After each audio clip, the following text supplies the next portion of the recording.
Hey everyone, and welcome to RPG Horror Stories with DnD Doge.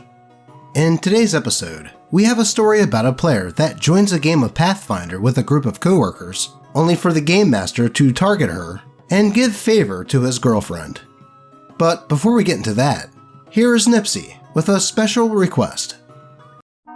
Remember to like, comment and subscribe. I really like this window.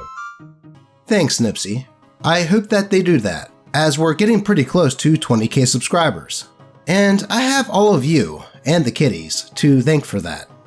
But with that said, let's get into the story. And strap in, it's a bit of a long one. GM thinks player with oversized sword ruins his game world, takes a finger as revenge. By Reddit user, Fingerless Fighter. Background. When I was in college, some friends introduced me to D&D. I instantly got hooked, and the group I was in was fabulous. We played many different systems and campaigns for the 3 to 4 years that we were together.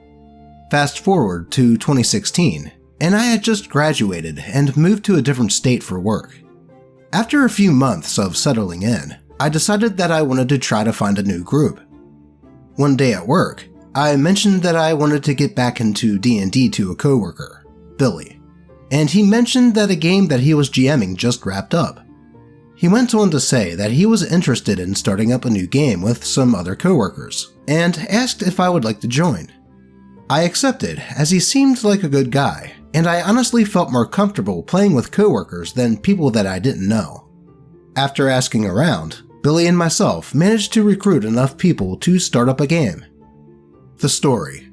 The group assembled at the GM Billy's apartment for Session 0. We were playing Pathfinder, and most of the players were brand new to tabletop RPGs, aside from Billy and his wife. Everyone I didn't already know from work seemed friendly.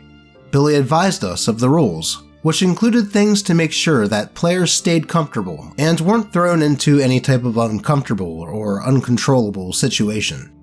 The main rule, however, was that we could only build characters using the core rulebook, since the majority of the table were new players. Okay, cool, no issues there. I will admit I was a bit bummed, as I already had a class picked out, but no worries. Core keeps things simple. The night ended with Billy handing us pre-built character sheets to run a short combat session. Overall, I left the first meeting feeling positive. The next day, myself and the rest of the players created a group chat to start working on character concepts. I decided that since they were new, I would wait until the others had picked to fill out what was needed. A few days later, everyone had picked, and we ended up with Monk, Cleric, Bard, and Sorcerer, who was Billy's wife, and I decided that I was going to play a fighter. A few days before Session 1, I showed Billy my character, a not-so-smart or wise human named Joram, who, with some feat work, wielded an oversized bastard sword. Though Billy had some concerns. Billy: So, you're playing a male fighter who is big and dumb. Are you going to be able to roleplay a man properly? Me: Yes, I've played male characters before with no issue. Billy: Just know that I take role-play encounters very seriously, and I will hold you to your character. Just make sure you keep up the act. I feel like I should point out that I prefer to play male characters in RPGs, even though I'm female. I learned sorta quickly that NPCs and players tend to point out that you're a girl when you play one, and want to roleplay as such, so it's easier just to be a man's man. Shortly after that conversation, we had our first session. Things were good at first. The party met up at some small tavern in some small town. Standard adventurer's fare. Joram and Monk became quick friends, with Monk vowing to someday round out some of Joram's sharp edges.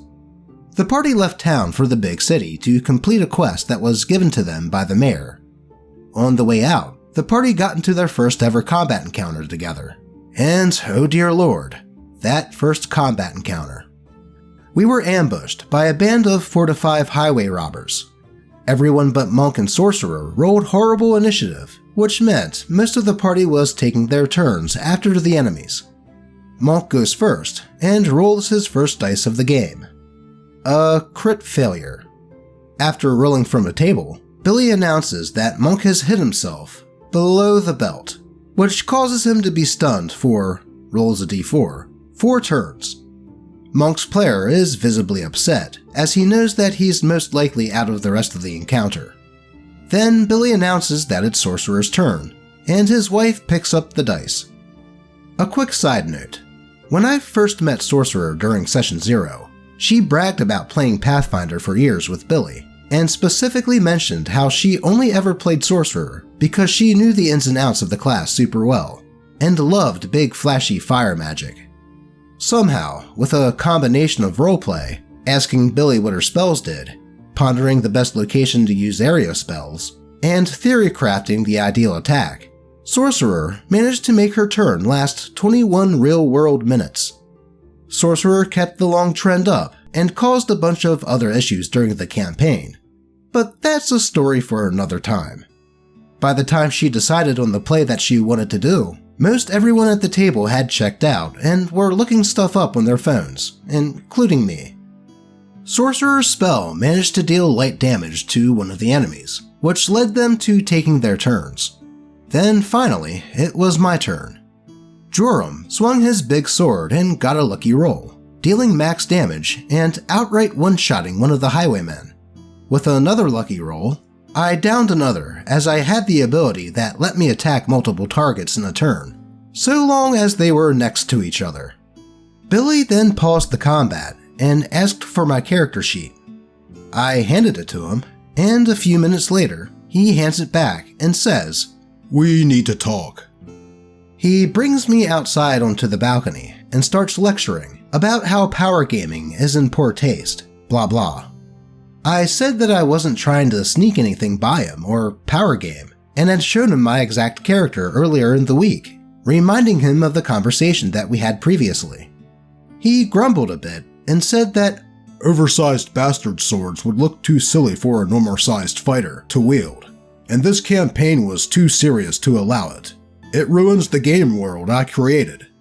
So I offered to change weapons before the next session, or just roll a new fighter outright. But he declined, saying, "Just don't surprise me with anything else." At this point, I'm uncomfortable looking up at the 6-foot angry GM and just want to get back inside, so I just agree. The session ended shortly after, with the rest of the highway robbers running away and nobody else getting a combat turn. At this point, I was honestly thinking about leaving the game, as the first session left a pretty bad taste in my mouth, but I continued anyways, as I didn't want to deal with awkwardness at work. Plus, I really just wanted to play DnD.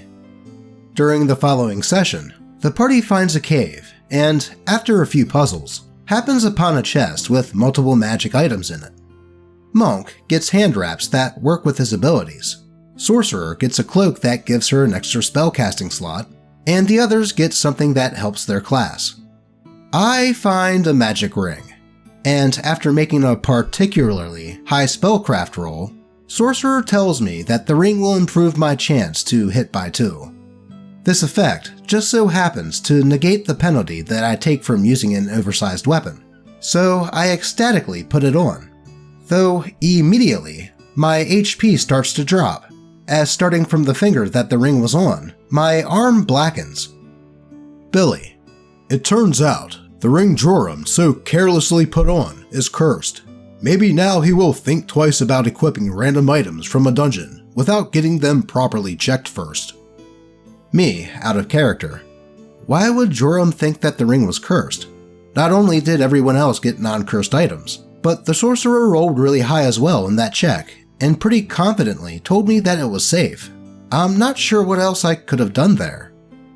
Billy, this is a powerful cursed item. Sometimes you can't always trust your party to get things right. I try to take the ring off, but of course it won't come off. Billy tells me that I have 2 minutes, real world time, to find a way to remove it, or Jerome will die. In the end, everything that everyone tries doesn't work, and we end up cutting off the finger that the ring was on. Billy then announces that because I am now missing a finger, I had to take additional penalties to attack, as well as any skill that requires the use of that hand. Can it be restored or healed at a temple? Short answer, no. That cursed ring was so powerful that any attempts would fail for sure. Was there a magic item that was not cursed that I could have from that chest? Nope. I asked him later out of character if there was any solution other than cutting off my finger, but he dodged the question with, "Nothing that your character could think up with his low intelligence." And that's it. That's how my character lost a finger, permanently, with no way of recovering it. This post is pretty long, so I'm marking it as multiple parts if anyone else is interested in hearing the rest. There is still plenty of horror to write about from that campaign, including my character forcefully getting retailed due to receiving a 35-year jail sentence in a quite inescapable prison, his replacement getting nerfed to the point of being unplayable, and Sorcerer's multiple meltdowns when she isn't being treated like the main character by the rest of the party. Yeah, that sounds like some major pettiness and singling out on the GM's part. It's pretty obvious that he did that on purpose to OP, because he didn't like how well OP performed during the fight. Either that, or because she's a woman playing a male character. And by the sounds of things, that campaign became much, much worse. But luckily, we don't have to wait to find out how, as we move on to Part 2.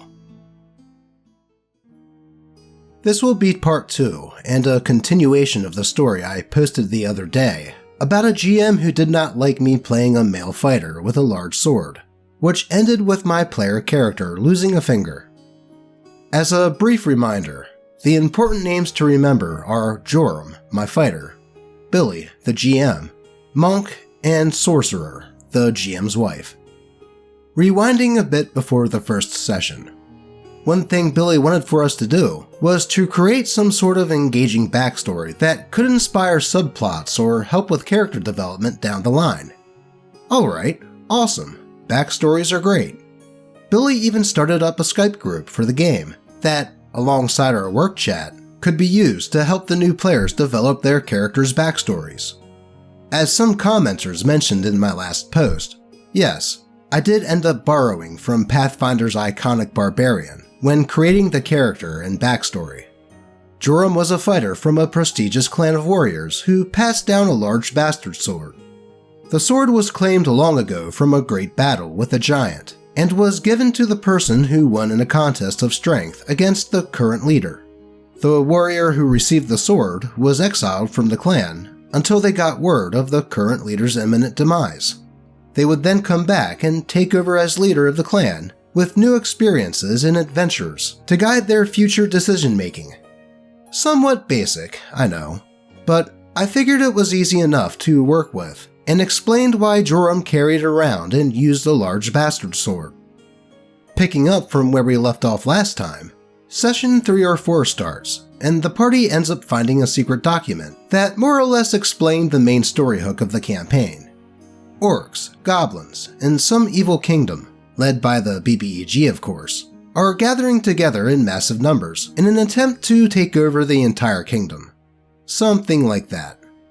The party, not really knowing what to do with the newly acquired information, decided to continue to the capital city to deliver the document, along with the mayor's request, from the starting town, to the king. Sorcerer objected to our plan immediately. You see, Sorcerer had played a different campaign with a different party, as a different sorcerer in the same homebrew world. The campaign we're playing in was 30 or so years after the previous one, so the histories were still very much connected. Sorcerer, out of character, tells us about a village close to the capital city filled with spies, espionage experts, and the quote-unquote shadow ruler of the entire kingdom. She continued by telling us that it wasn't too far away and would be a much better place to deliver important documents to.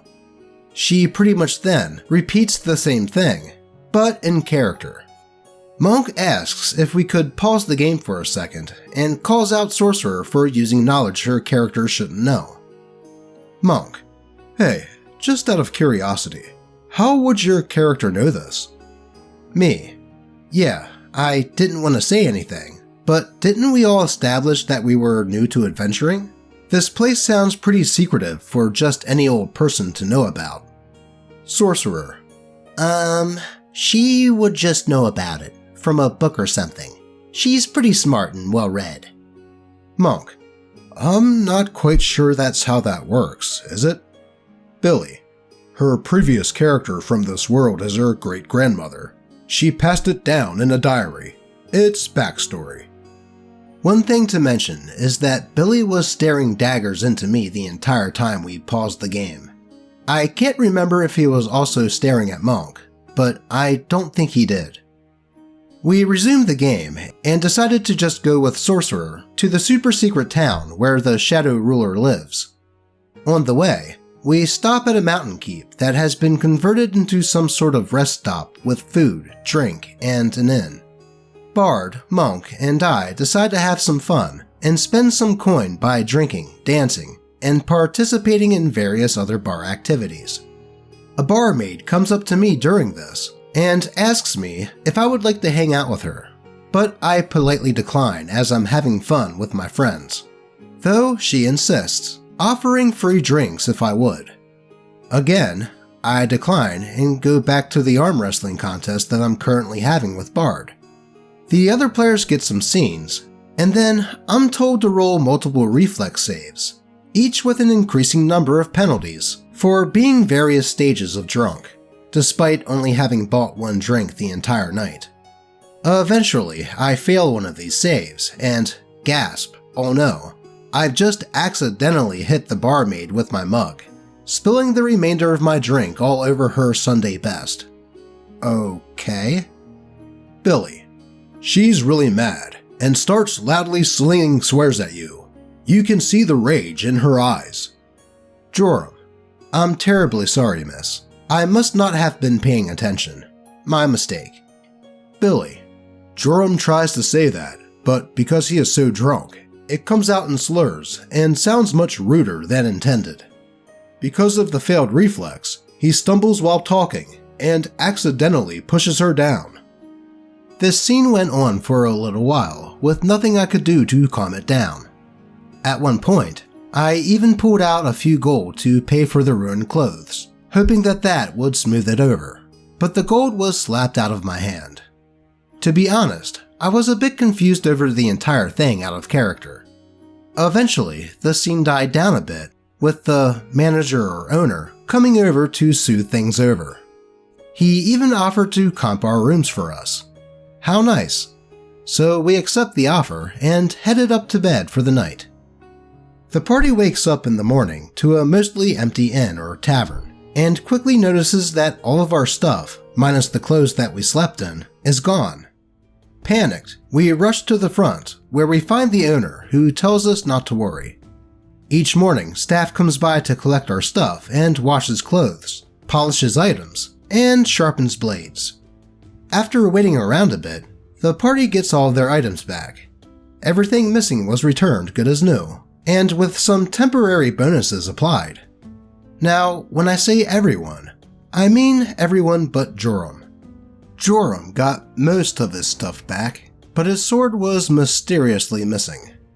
Looking out the window after rolling some perception checks, the party notices the barmaid from the previous night smashing Joram's heirloom sword on the stone path leading to the back door of the tavern, with chunks flying off the blade, and the sword almost snapped in half.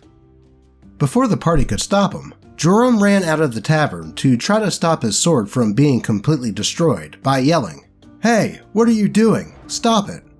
The barmaid dropped the sword, spun around, and pulled out a dagger. Me.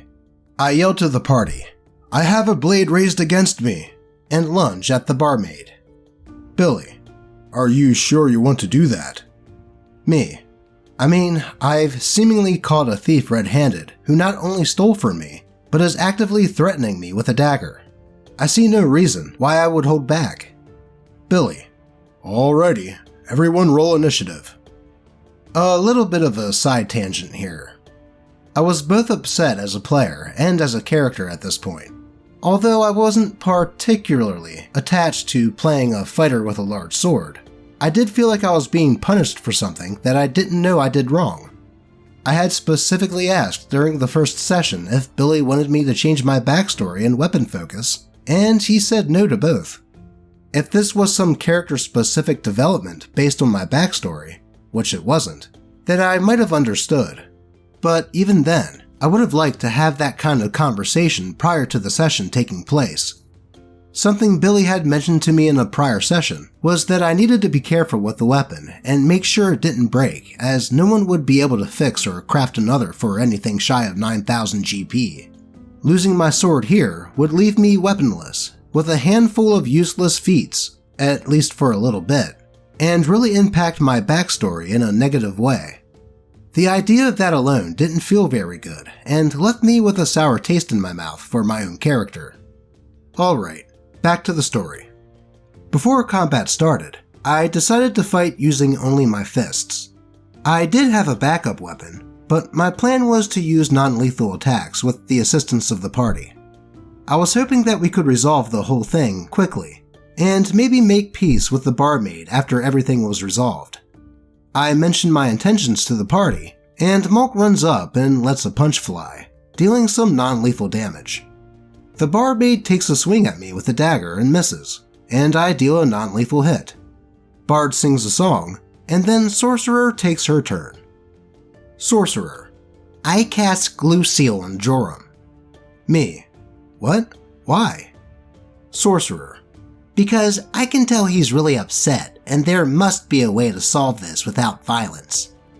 Me: she drew a knife on me. Sorcerer: well, you did charge at her out of nowhere in a threatening manner. Billy: alright, roll a reflex. I fail, and fail the subsequent check to break free from being glued to the floor in place. Billy decides combat is over by having the ragtag team of watchmen come over to investigate the issue. They place me, and only me, under arrest while they get everyone else's statements. Most of the party tells the same story about the events of the previous night and the current situation, except for Sorcerer, who adds in that I suddenly and for no reason rushed the poor girl.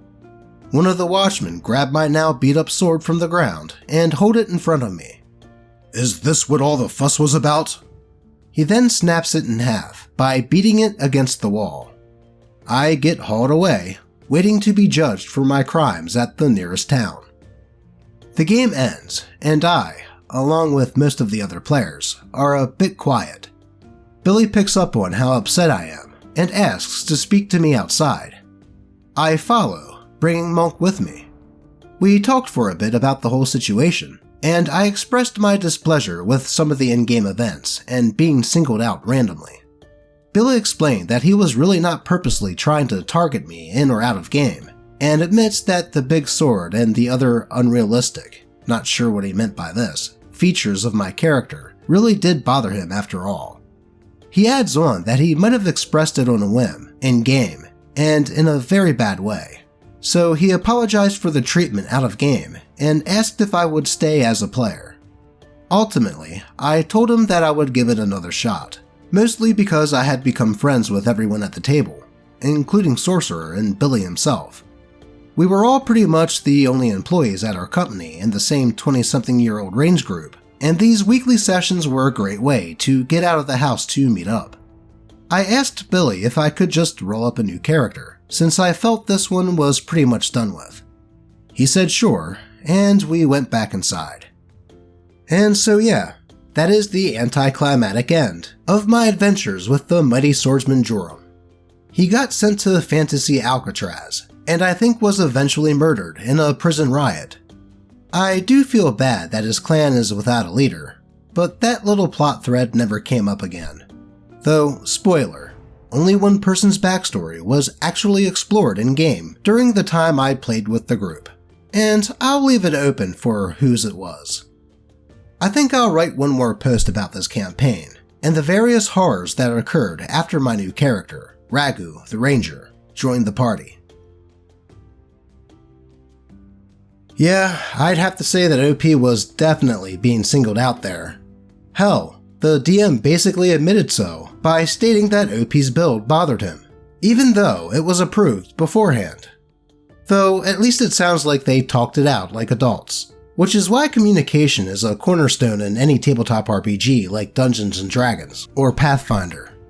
Though, by the sounds of things only get worse from here on out, and I think I can guess whose backstory became the focus of this game.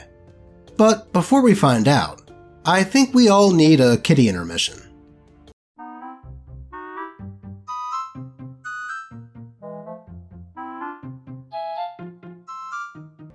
There we go. Now I think we are ready to get to part 3 of this story. Game Master thinks player that is able to do anything at all is overpowered. Nerfs their character to the ground. Fingerless Fighter Saga Part 3. So this is the third, and probably last, part to my horror story that took place in 2016. This will also probably be the longest part, seeing as it covers everything that happened until the campaign dissolved. I apologize for the length in advance, and there will be a TLDR at the bottom. To address the main comment I saw in my last 2 posts about why I didn't just leave the game, it's complicated. Part of it was probably due to not having the biggest backbone like some pointed out. We were all coworkers, so I didn't want the stigma of leaving a game hanging over my head at work.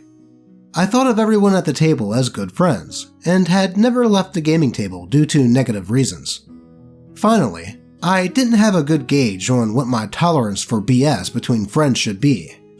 All of these reasons were the excuses that I made to myself. It's something that I had to learn the hard way, and I'm glad I did.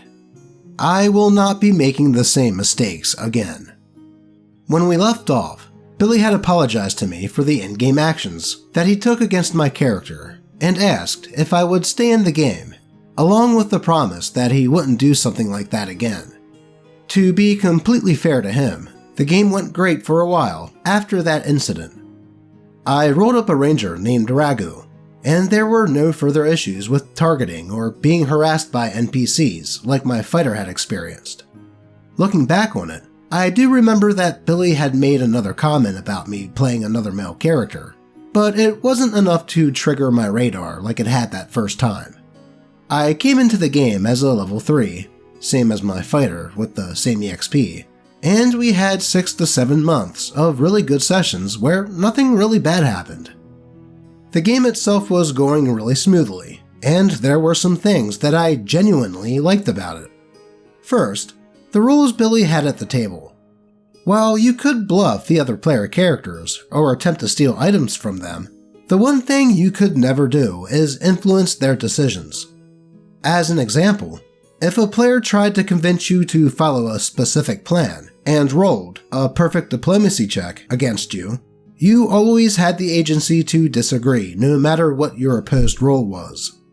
The most that would happen is that your player character would think the plan described to you was really good. I'm not sure if this is a rules as written or something Billy just had as a rule, but I liked it. The plot was pretty good, if not a little generic, and the metagaming previously shown by Sorcerer seemed to pretty much stop after Monk had complained to Billy. There were a few issues early on, however. Although not a horror by itself, something that always seemed to happen is when the party visited a new town, Sorcerer would get some magic item that had previously belonged to her grandmother, Billy's wife's character from a different campaign. We would walk in, and somehow, an NPC would recognize and greet Sorcerer, spouting praises to the great Sorcerer who once saved the day. They would take Sorcerer to a vault, chest, shop, bank, etc., and hand her the item. Now, these items were good, like really good in some cases, but it didn't bother me too much. If Billy wanted to give his wife something to make her feel good and keep her power up, fine. The main issue with this is that the rest of the party were severely under-equipped. The first real signs of trouble came when the party was at level 10. At the start of one of our sessions, Billy introduced a new player, who we will call Nathan. Nathan was one of Billy's high school friends who had just graduated from college and had moved back home. Nathan was looking to join a game, so Billy invited him to ours. Once introductions were made, Nathan introduces his character, a cavalier. Now, there were 3 main problems with Nathan and his cavalier. First, up until now, we had only been allowed to use the core rulebook for everything, with no exceptions. Billy explained that because the new players were now used to Pathfinder, he was opening up the game to include every book for people rolling new characters. He also told us that we could start taking feats, spells, and equipment from the other books when leveling up. While this was a little annoying, as we had already committed 10 levels worth of progress to core stuff only, overall, the table was glad to have access to more things.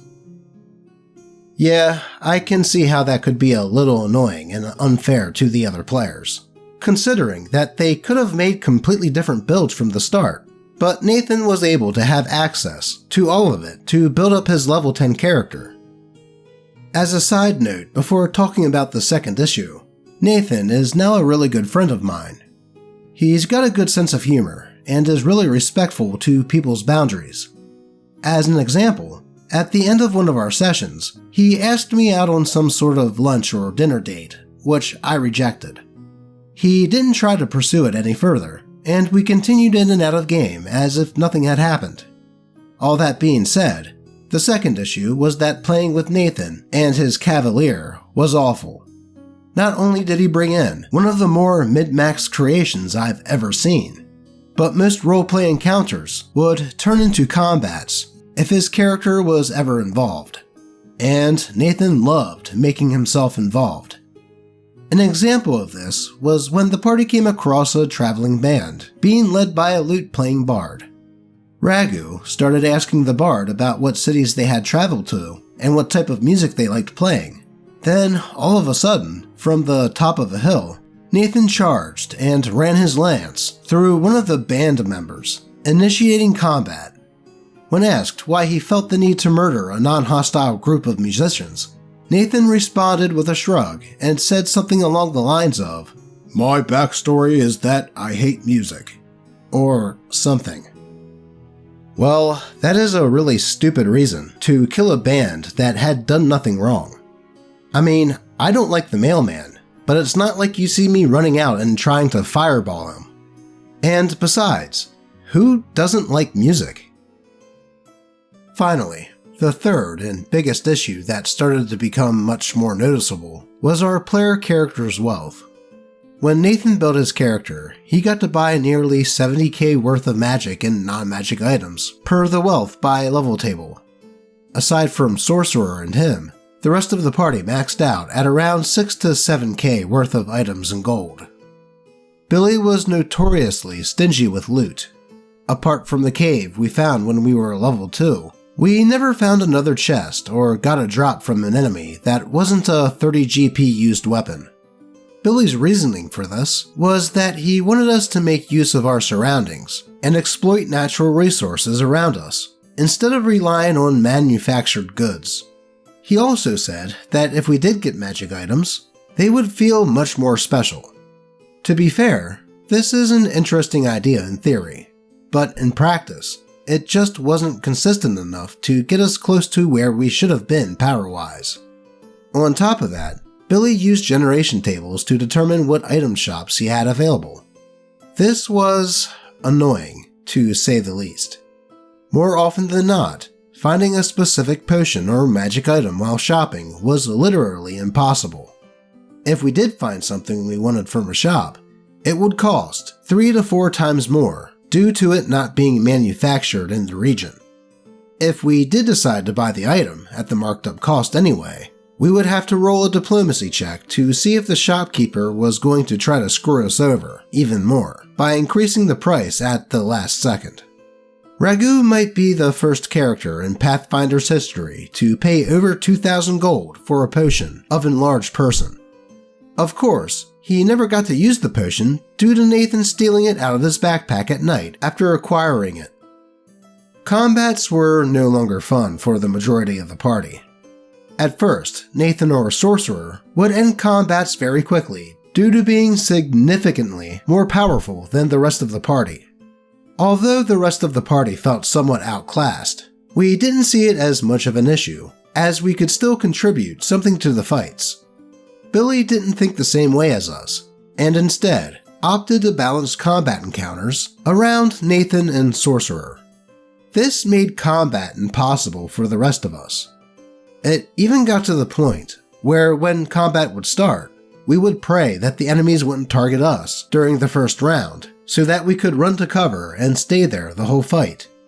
If we were targeted, 90% of the time we would be knocked out. Monk and Bard fared slightly better than me, but still had their own issues with the combat. After one of our sessions ended, Bard addressed the table and mentioned that he would like to bring another character to the next session. Billy said that it was fine and asked Monk if he would like to change characters as well, since it seemed like he wasn't having as much fun as normal. Monk said that he would like to, and mentioned that he was itching to try out a war priest. So I asked if it was alright if I swapped characters too, to something built using more than just core. And Billy, flatly and somewhat angrily, refused. Monk spoke up before I could, and asked, "Why is she the only one not allowed to change characters?" To which Billy snapped back, "Because she already changed characters once." Billy, Monk, and Bard argued back and forth a little before I asked if it would be alright if I just changed my class instead. Then Billy grumbled in agreement and said, "Yes, that would be fine, but you have to keep your abilities, skills, and feats as close to what you currently have as possible." The following week, over our work chat, I discussed with Billy what class I would change into, and what stuff I would be allowed to swap around to make it work. I settled on an alchemist. In order to keep with Billy's request, I swapped out the feats that I took from leveling up to the bow feats I got as a ranger. The only big change I had to make was swapping my wisdom and intelligence scores, so I would be able to take and use spells. Although this solution was very hacky, Billy approved my new sheet, and I brought it into the following session. At the start of the session, Billy roleplayed Ragu being captured and experimented on, resulting in him losing his connection with nature and unlocking the alchemist inside of him. One time skip later, and he joined the party with his new abilities in hand. Ragu was a bad alchemist, all things considered, but with all the buffs available to him, he became pretty deadly in combat after a few rounds setting up. On top of being able to fly, and down a mutagen that greatly increased his stats, he could attach bombs to his arrows, which did a nice bit of damage with his composite bow. Monk and Bard even spent some of their starting wealth on items for Ragu, much to Billy's displeasure. Billy started to become noticeably irritated every time I did something interesting with my abilities to increase my attack. It started out small, like making me repeat math, or asking where the bonuses were coming from, and how I was applying everything to an attack roll. I was starting to notice as well that at the start of every fight, every enemy would only target me while I was attempting to buff, completely ignoring the charging cavalier or the war priest in front of them.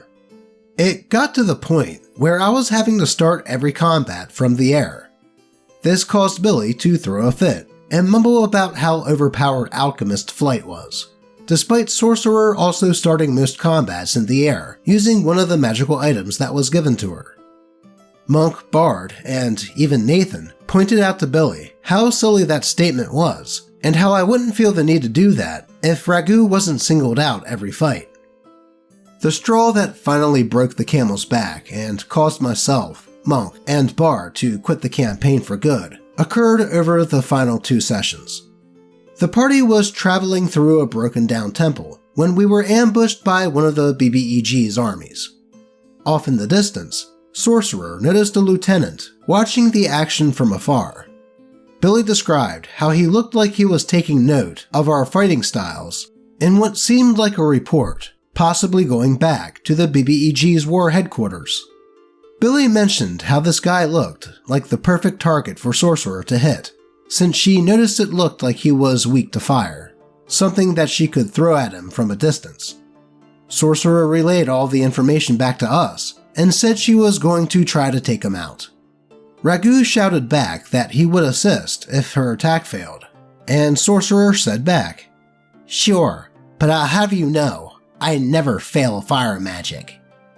Her attack hit, doing a good amount of damage and causing the lieutenant to fly over and pull out a weapon. He gave a quick monologue to Sorcerer about how not many people could hit him and how she was going to be a worthy opponent.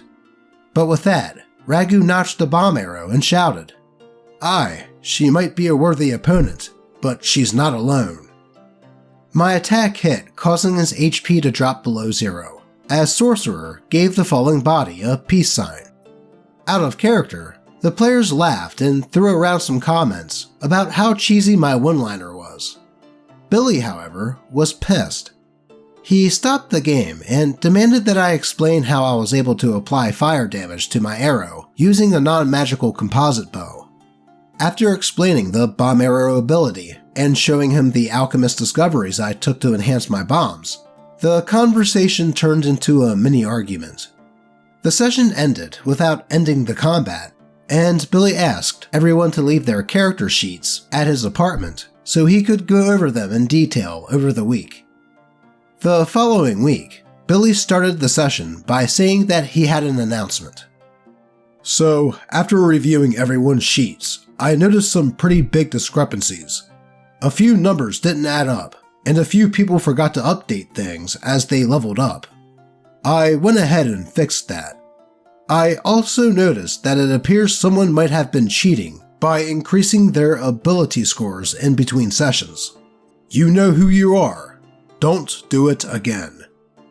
Everyone at the table looked confused as Billy started handing sheets back, and when he got to me, he gave a half smile and said, "Yours was probably the most frustrating to fix." The character sheet I got back was not even close to the one I left with him. Items that Monk and Bard had gifted me were completely removed, and most of my skills were a full 2 to 3 points lower than they were previously. My flying skill was marked down to a 0. A lot of my feats were crossed out and replaced with some of the previous feats that I had as a ranger. But the most egregious change was my intelligence and wisdom scores. They were reverted back to what they were prior to becoming an alchemist. So I said, "Hey, why did you make these changes to my sheet? Specifically, why did you put my intelligence back to an 8? "Well, if you want to talk about it in front of the table, it's because you were the one who cheated. I looked at your ranger sheet, and this is how you had your ability scores. You can't randomly swap them around as you see fit." "But we talked about this before I changed my class into an alchemist. I would have never made the change if I couldn't." "No, we didn't talk about this. I wouldn't have allowed it. I want you to keep playing with us. We like you here, but you can't cheat like that to give yourself extra damage. Everyone here agrees that cheaters ruin the game for everyone." "Maybe you don't understand, but we talked about this over work chat. It would make no sense for me to switch to this class. I would literally have no spells, no bombs, and lose the ability to do anything but fire a bow worse than any fighter or ranger. Besides, I was already a shitty alchemist." "Then I guess you can't cast. Not my fault. I don't want to make a big deal public scene about this, so we're going to drop this now. Alright everyone, let's pick up this combat where we left off." And that was it. I didn't want the table to see my eyes tearing up or to start crying in front of everyone, so I left the apartment and sat at the base of the stairs until Monk, who was my ride, came out a few minutes later with my stuff and drove me home. The game didn't have a following session, with most of the players saying how they were suddenly busy, too tired, or flat out didn't want to continue after the awkward scene. For a while, I avoided Billy during work as much as possible. Thankfully, work life did return to normal by nobody bringing up the campaign or that night ever again. I left the company a few years after the campaign ended to move back to my hometown, and I still keep in touch with Bard, Monk, and Nathan, all of whom helped me remember parts of the story as I was writing it. As for gaming, I took a long hiatus. Every time I thought about trying to find a new group, I would get anxious and be bombarded with negative feelings. During COVID-19, however, I got in contact with some of the players from my college days, and we started playing Dungeons & Dragons 5e online. We've been going strong ever since, and I even got to try my hand at game mastering for the first time. So, overall, a happy ending. TLDR, Bully Game Master does not like me playing a male character, and makes it so that I'm constantly underpowered and useless in the fight. Game Master won't let me change characters, but does allow me to change classes. But then the GM flips out after my character is able to win in a fight, and calls me a cheater. Man, talk about a horror story. It seems like the Game Master certainly had a problem with OP playing a male character since she was a woman in real life, so he made it that she really couldn't do anything. So even though he gave the permission to reclass and move stuff around a bit, he lied about her cheating in front of everyone, all because she could start actually participating in the fights to some effect. Then, there was the blatant favoritism to the GM's girlfriend, with all of the items and story beats, and his friend Nathan, who could use all the extra books to build his character, but no one else could. Thankfully, it sounds like it didn't mess up OP's work life, as that could be another horror story on its own. And it's good to hear that this didn't totally turn OP off of tabletop RPGs, and she eventually found a group to play Dungeons & Dragons with, even dipping her feet into DMing. So here's hoping that OP will never have to deal with another DM like this one in the future. But that is all I have for you today. And yes, it was a bit of a long one, but I thought it was worth telling. Also, I'd like to give a quick plug for my Dungeon Master, as she has started video game streaming. So if that's something that you're into, be sure to go and check her out at Comfy Kiwi on Twitch or YouTube, and be sure to tell her that Doge sent you. But with that said, as always, I appreciate all of you, and may your games remain horror story free. Until next time.